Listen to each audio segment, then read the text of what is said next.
everyone. Welcome back to another continuing education check-in. Today we're talking about how you guys should save yourself. Or maybe not for everyone, but... Wait, save yourself how? So we're talking about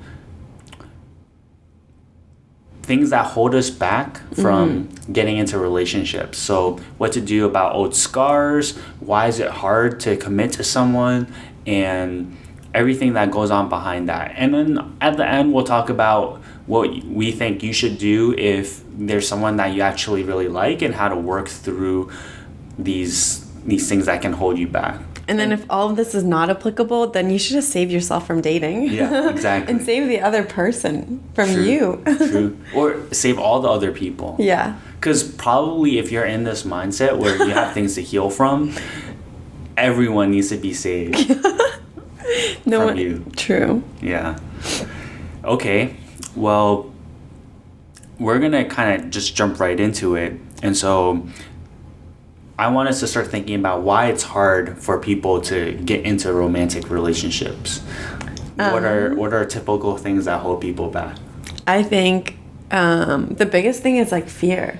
Yeah. Like fear of rejection, fear of people leaving. Like I feel like fear that the other person doesn't like you as much as you like them, and fear that they could cheat. Like just in general, fear of what you're feeling not being reciprocated and not feeling safe and like secure in your situation. Definitely. I feel like relationships, they bring out all your insecurities. Insecurities that you didn't even know you had. And now there's another person who is there with you, seeing all those things in real time. And there's just like, you're not sure if how they will view your insecurities and how they will deal with them. Like, are they going to reassure you, or are they going to feed those insecurities? And those can be based on body image. Those can be based on how well, like, you're able to play board games. It can be your communication, your family. And we just kind of live in a world where people are judgmental and sometimes mean. And I think that makes it really hard. Yeah.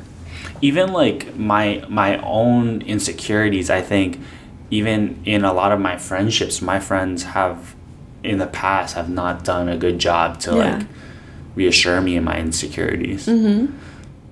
So if it's hard with friends and to pick good friends to reassure you and walk with you, how much harder would it be to like find a partner who can do that?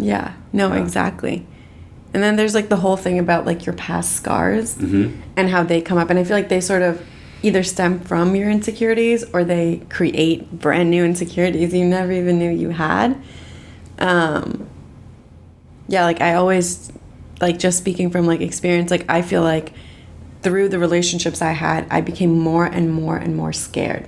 You know how you were speaking about friends and maybe they weren't the best at like handling your or like supporting you through those insecurities. I think my past relationships gave me so many new anxieties and like fears of like, oh, this is like the worst possible thing that could happen. And then so now any new person that I'm even, you know, because obviously everybody walks around and like people have feelings, we all have hearts, and you have that romantic interest, but then it's like, do you turn it into a relationship? And I think that's where, at least for me, I measured the person in front of me against all the other horrible things that other like people in the past have done, and I'm like, oh, he could do it too. Yeah. It's tough because you start assuming that if you get into a relationship, people will act the same way. And so like people can go in two directions. You either assume people are going to act the same way as your ex, and that's going to make you push people away. Or you're willing to give the person a chance, but then you start asking for a lot because you're just trying to make sure that this new person won't do what the old person did. And so, for example, with Houston, she had such a lack of communication in her old relationships that when I was not texting her consistently, she just thought the worst. And so she felt like a huge need to like ask me to like give her that because of what has happened in the past. Right. And I mean, I guess that was good for Houston for, learning her need and like voicing her insecurity, because a lot of times I think people are even scared to voice that insecurity. yeah. And then they just stay there like silently resenting the other person, or like just being unable to get intimate or to actually get into a relationship. And so I think this brings up a key point in that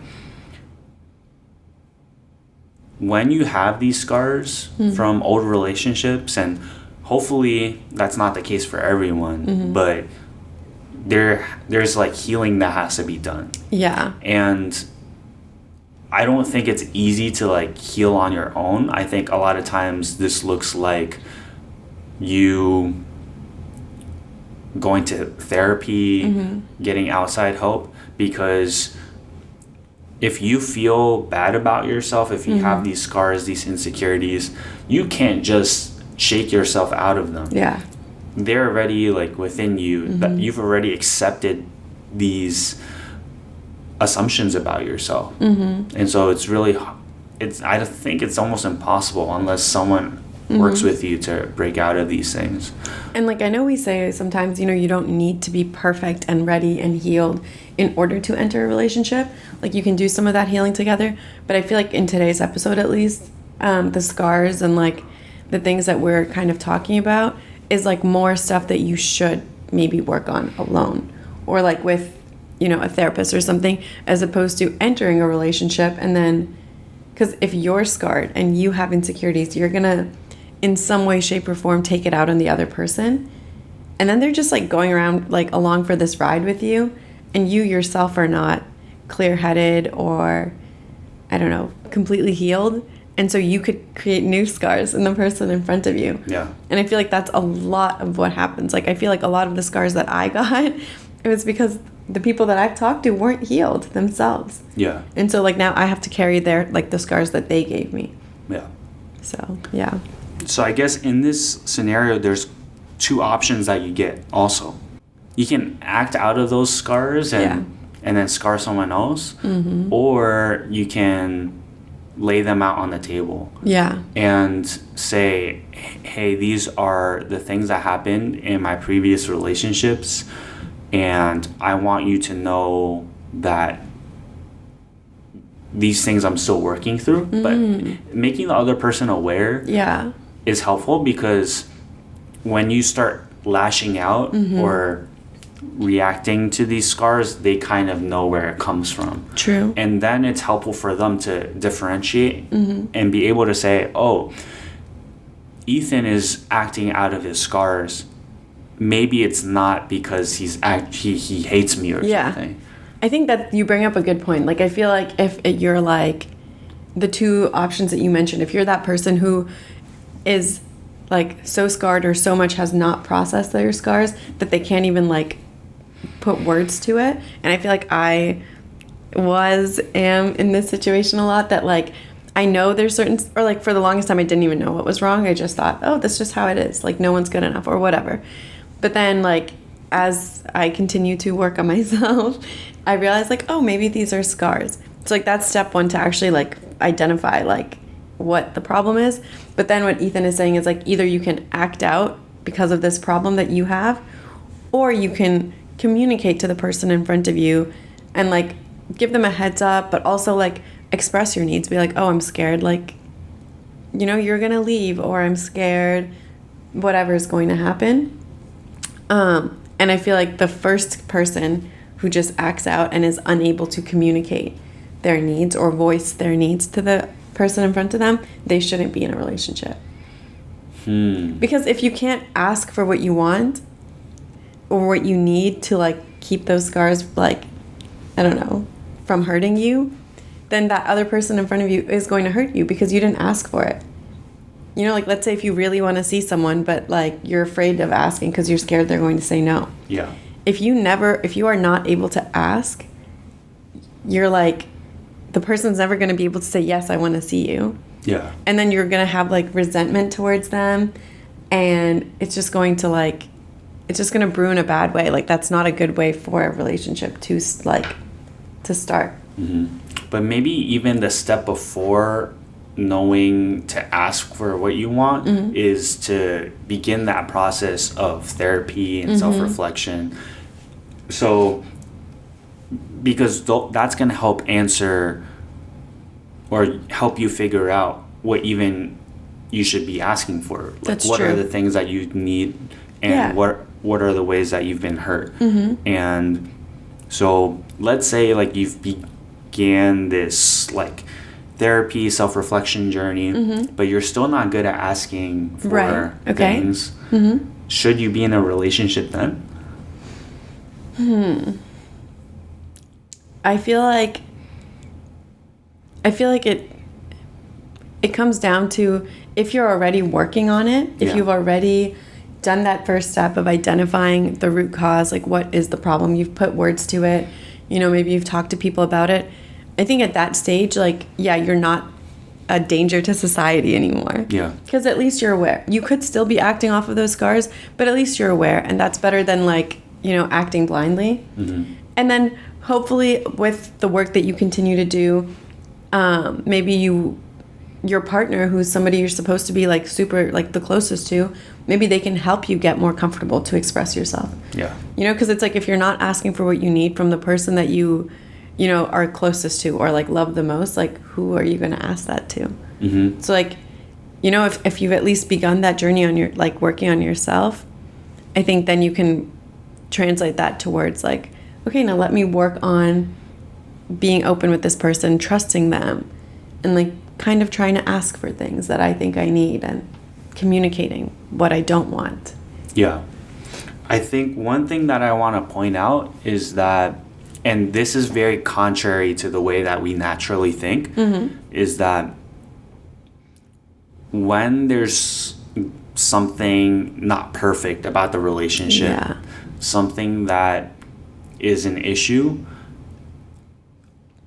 like we as humans, we want to not bring it up because we don't want to like cause issues, and sometimes it feels like more comfortable if everyone just forgot about it. And like I share a story of like one time like with this girl,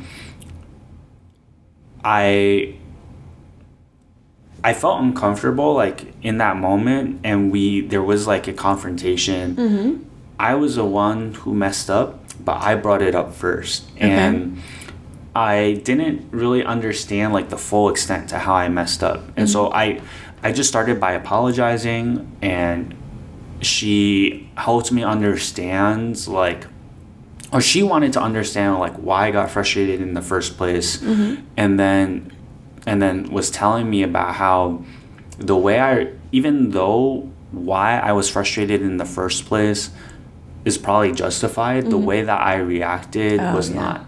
And I've been told that a lot before too. Right. But the point of this whole story is that during that whole time, I felt uncomfortable because I knew like I was exposed. Like my vulnerability is like out there. But at the same time, I knew that if we communicated through this well, and if I was honest and I actually apologized, that it would make the relationship stronger. And I, of course, like I'm putting myself out there a little bit. I'm deciding to trust her. But then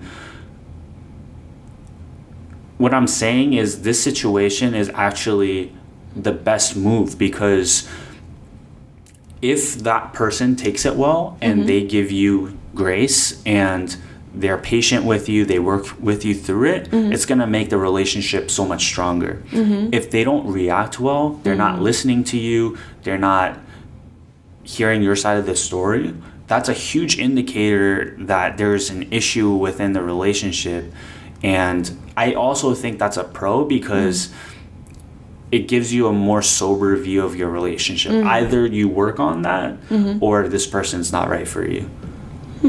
And I feel like we need to know that. When they're not right for us, Yeah, otherwise you just get in too deep with someone. Yeah. And you just never are able to resolve anything. Yeah. Okay. So we've talked about like one type of fear. Yeah. The fear that is based on your insecurity, your past scars. But I also think there's another type of fear that holds you back from getting into relationships. And so this fear is more based out of, it's also an insecurity. It's not so much grounded on your past relationships, but it's like uncertainty about yourself, like how intimate you're willing to be, how vulnerable, like you might feel like you're not good at putting yourself out there, and you don't know how much you can commit. And so what do we have to tell people who fall into that category? Like well, I feel like for this one, like people that are just feeling very uncertain, I feel like we have to tell them that like a relationship is not supposed to be certain. Okay. Yeah. Like, which is like such like a rip the Band-Aid off move to say, but like no relationship is meant to be certain. Like you can be with somebody for 10 years and break up. You can be married for 50 and break, like, you know, like there's not really any guarantees in life. And like, you know, liking someone is great and like having a crush is fun. But when you're finally considering that maybe you want to be in this exclusive relationship with someone, there is like a part of it that is that you just have to take a leap of faith. And like you do have to put your heart out there, and like with the possibility that you could get hurt. But I think, Ethan, you were giving me good advice the other day about, you know, maybe it's not a huge leap. Maybe it's a small step.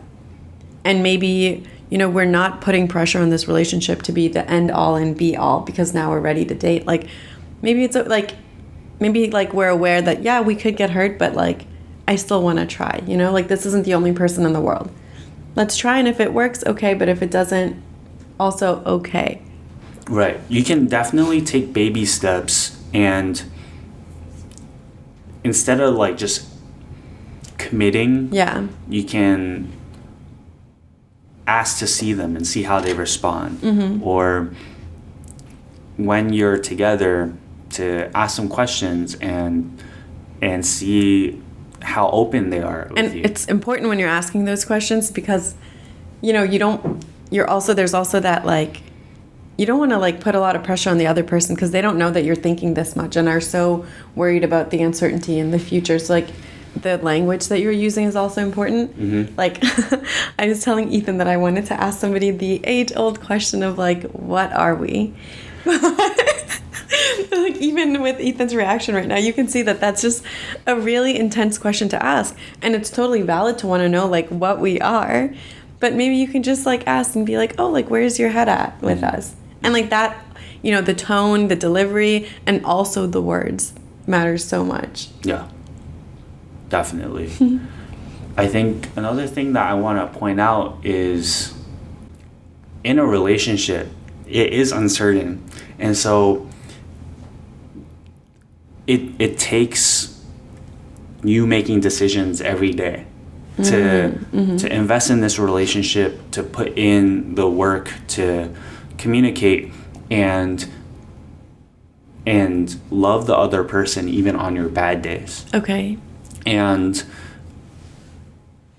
if you're willing to do that, I think that you are setting yourself up well. But if you are unsure if you can like put in that kind of work, hopefully this is like a wake-up call, because you need to be able to do that to make a relationship flourish. We all love the butterflies in our stomach. We all love the honeymoon period. But like a relationship, like what actually carries it are the small sacrifices that we make every day.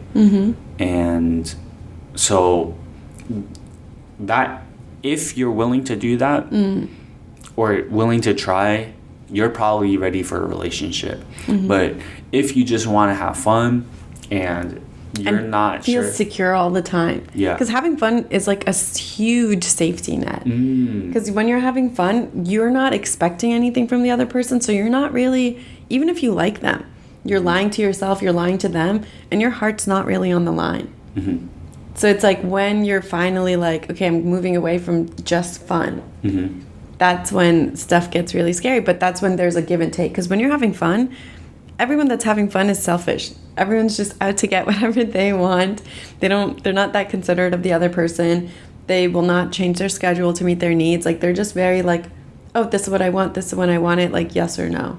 And if it's no, okay, bye. There's like 12 other people. Like, you know what I mean? But yeah, Ethan's super right. Like, when you are considering like, oh, maybe I want to be in this relationship, you have to be ready that unlike fun, this is a give and take. If you want that person to make you feel good all the time, you also have to make them feel good and adjust your schedule and like reassess what your needs are and stuff like that. Yeah. And so if you're in this situation and you are uncertain, what are things that you can do? Either like you're uncertain because of your insecurities or just uncertain about putting yourself out there in dating in general. I know we said talk to someone, and like I feel like everybody says talk to a therapist, talk to a friend, but like it literally is so important. Like, you really need somebody who's like a third person almost, just to as like a sounding board, because they'll help you like identify things within yourself. So I feel like that's like step one. Like, you have to do that. And then for me, I would think the second most important thing would be like work on your communication. Whether that's like with your friends, whether that's with your romantic partners, like you need to get good at like asking for what you need and not feeling bad about it, not expecting a certain answer and getting angry if you don't get that answer, like in a very healthy way, like communicating your needs. Yeah.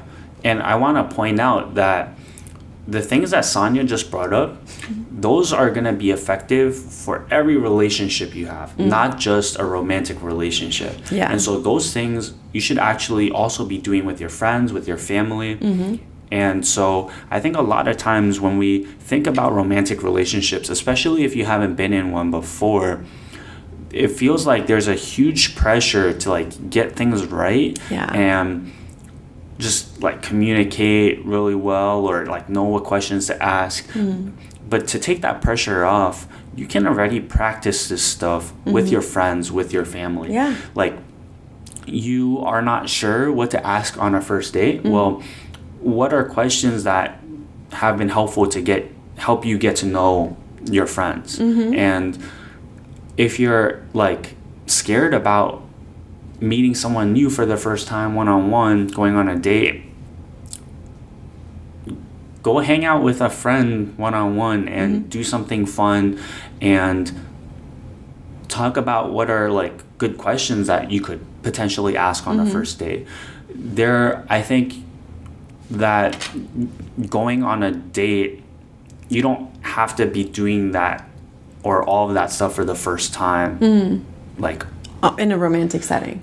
You should be doing it in your life. Like if you like, I'm sure you want to be close to your friends, you know? So you should also be having discussions on specific topics or asking certain questions. And it's the same in a relationship, except the difference between a friendship and a relationship is that there's romantic interest. There's like interest to take things to an even deeper level emotionally. Like, yes, for me, for the longest time, the difference between a friendship and a relationship was just like, oh, like relationships are people, like are friends that I'm just attracted to. And I could see myself being with them.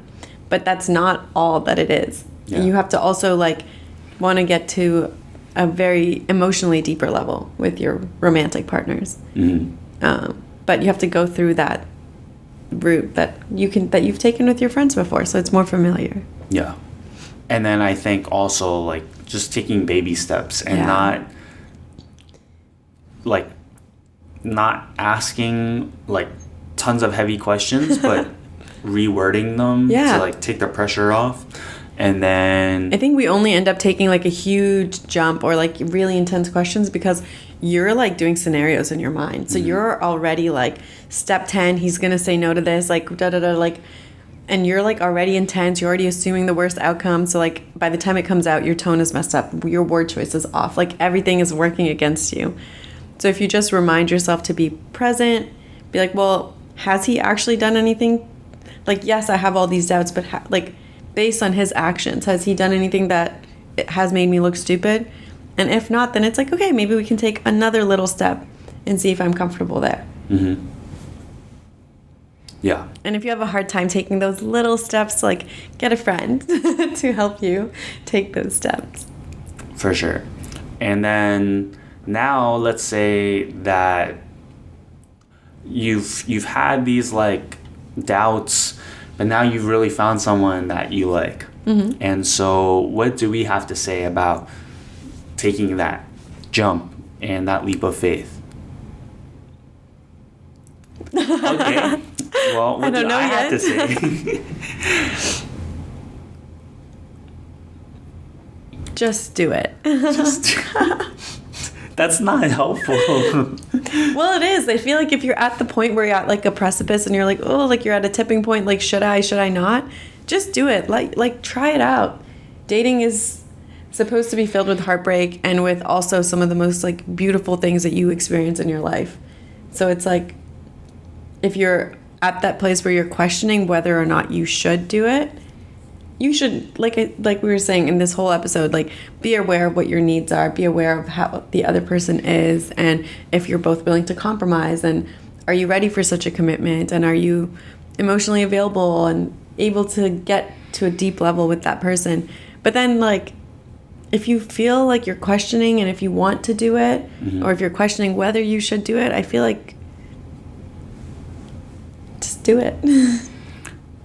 I think a lot of times we think that this needs to be a leap of faith, mm-hmm. but I don't think that it has to go that far. Okay. Especially from the beginning. Right. So I think if you're at this point where you found someone that you really like, mm-hmm. the best thing you can do is to take pressure off yourself. So a lot of times it's easy to put that person on a pedestal. Yeah. Like we only see their good qualities. Mm-hmm. We want to like do a big gesture. Yeah. But it doesn't have to be that way. Mm-hmm. And also sometimes it feels like everything we do just has like huge ramifications, like mm-hmm. a big impact. And it's even hard to like ask to see them because it's like, oh, well, what would they think of my text? Mm-hmm. And am I being too needy? Exactly. And so I think the first thing is to de-escalate your thoughts and say, mm-hmm. okay, we're not even in a relationship right now, but let me try. So instead of like saying like just do it, it's like let me take a step. Let me give it a try. Okay. And the thing that we talked about was you take a step and you see if they also take a step with you. Mm-hmm. And then you can take the next step and then see. Because if they're not meeting you at that first step or second step, like you need to stop because then you're just setting yourself up for failure. Yeah. And a lot of times like you take a few steps and they follow and then maybe they'll start taking steps too. Mm-hmm. So you have to be patient in this process. Don't put like super high expectations, mm-hmm. but there's always this like natural like give and take. Right. And so if you are the one and who has feelings and you want to give this a shot, like take that step mm-hmm. and invite them to hang out in a group setting. Mm-hmm. And then like in that group setting, take an opportunity to talk to them one-on-one. Mm-hmm. And then after talking to them one-on-one, follow that up with a text. Right.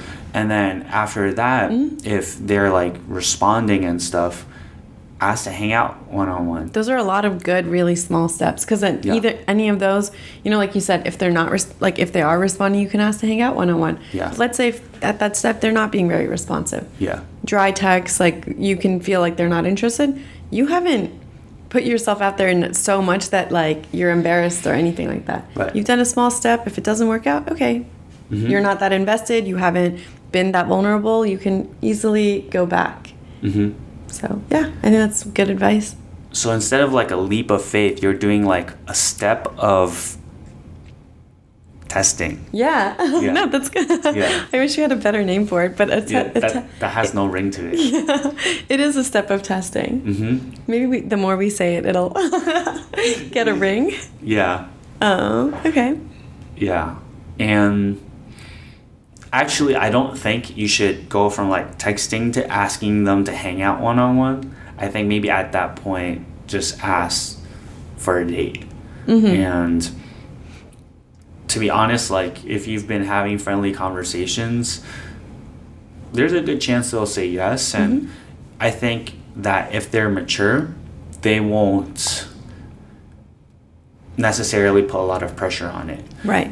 And like one thing that I've actually noticed recently is that like even when I've been asked out, I put a lot of pressure on it. Like as a person being asked out. Right. And so I think that if you ever ask someone out, you can also take the pressure out of what you ask. Right. And say, hey, would you be down to go on a date sometime? I find you very interesting and I would like to get to know you better. And like I just want to see if things can go anywhere. Yeah. But when you frame it like that and they kind of know what you're looking for, then it's not such a big deal. It's not like, oh, this person is head over heels for me. There's less stuff living in your mind. You're more saying stuff, so both of you are in the same reality. Yeah, that makes sense. So I would try to do it like that. Okay. All right. So we're going to wrap up this episode by doing our segment, Red Flag, Green Flag. And so we have a couple scenarios. And Sania and I, we're going to say if we think they're... red or green, yeah, right? what kind of flag? So this is green, this is red. Yeah. And then we can also do a yellow flag. Beige, in the yeah. Okay. Sounds All right. good. All right, let's do it. So the first one is they don't offer to take you to the airport. LOL. Well, you don't have to say that. I saw that. Okay, ready?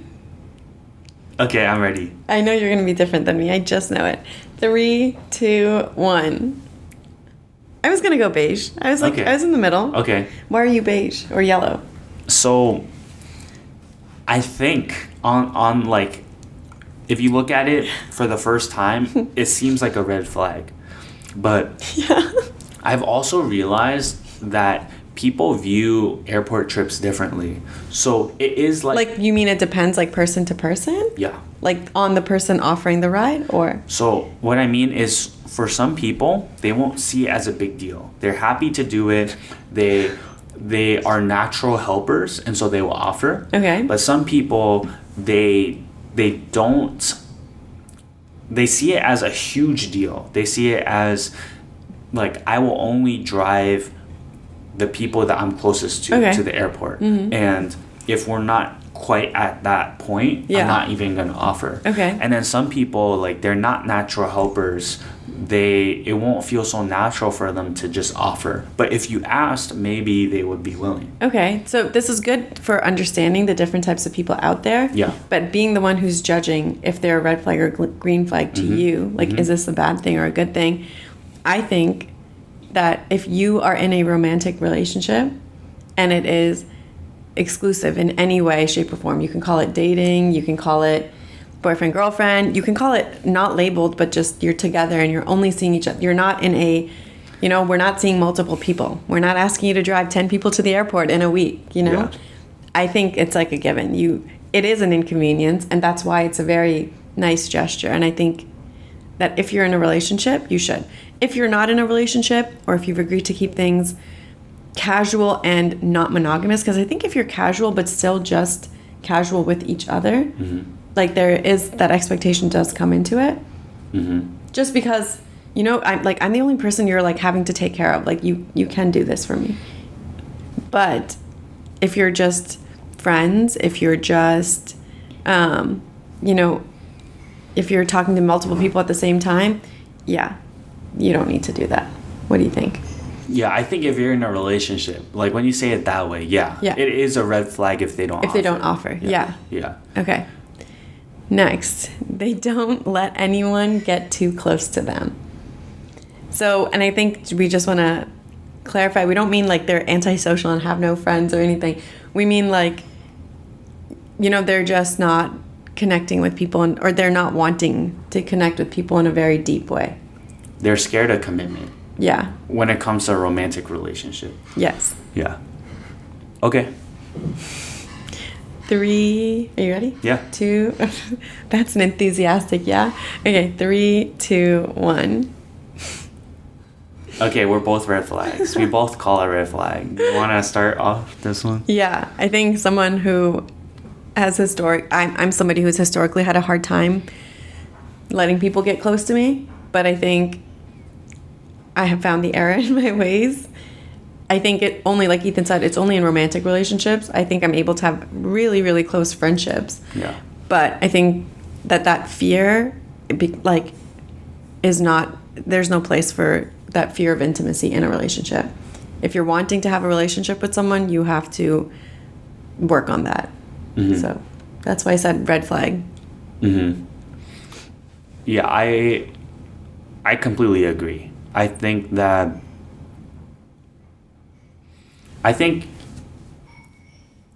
there's a lot that goes on behind that. Yeah. And so you can look at last episode 29, to like learn more about why certain people don't like people get too close. Mm-hmm. And now it's a red flag, because if you watch this episode, you would know that it's okay to feel that way, to feel like you can't commit, to not let people get too close. But in those situations, there's still baby steps that you can take. Yeah. And so if you're not even willing to take those baby steps, like, that's a red flag. You're not ready to be in a committed relationship, and that's okay. That's just where you are right now. Yeah. You don't have to stay there. But there's hope. Yeah. And so it's a red flag, but only like in this moment of time. Like if you're unwilling to work on it, and if you're wanting to stay in those ways, or you don't think there's something wrong with it, it's a red flag. Yeah. Okay. And finally, red flag or green flag if they listen to relationship podcasts. Yeah. And I think when I wrote this, I don't mean like our podcast. Yeah. I just mean like in general. In general, yeah. Yeah. Or our podcast too. Okay. All right. I do think our podcast is a little different. Our podcast is more like... I feel it's more raw. Yeah, that's true. It's less like... Okay, so like let's say like self-help relationship podcasts, like, you know, like those kinds. Yeah. Okay. 3, I feel like this is 2, 1. I was going to say this is an easy one. What? What the heck? This is beige for sure. Please elaborate. Okay, so I call confused. it a beige flag. So maybe initially I thought it was a green flag, but I think that a lot of people listen to relationship podcasts like for the plot. And there's a lot of relationship podcasts out there, or like just media that doesn't tell like a great story. Yeah, like it's just giving you advice to stir the pot, like not necessarily helpful. Yeah, I agree with that. And so I don't see how I can call that a green flag. That's just like a normal thing. Okay, can I say why it's a green... What I think? Yeah. I think it's a green flag because... So Ethan's focused more on like the content that's there and like it not being super useful or maybe even being misleading, which I agree with. But mine... I think it's a green flag, like if the guy that I'm talking to is listening to relationship podcasts, because it shows me that he has like an intention of wanting to be better, an intention of wanting to learn. And so that's why it makes the person a green flag for me. Yes, the content might not be good. Yes, he might be like having like, I don't know, depending on the podcast he's watching, having like super out of pocket views like that he tries to impose on our relationship that he's learning from this podcast. Agreed. But I think that person having the intention to want to do better, to be aware that like, hey, maybe I'm not the best at relationships, and like let me try to learn more from whatever knowledge I have around me. I feel like that is a green flag for me.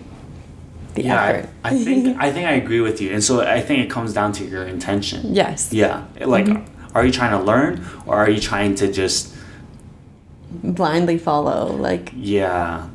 Like some influencer. yeah. Okay. Yeah, I'm on board with that. All right. We got him to agree, you guys. We're ending on a good note. Yeah.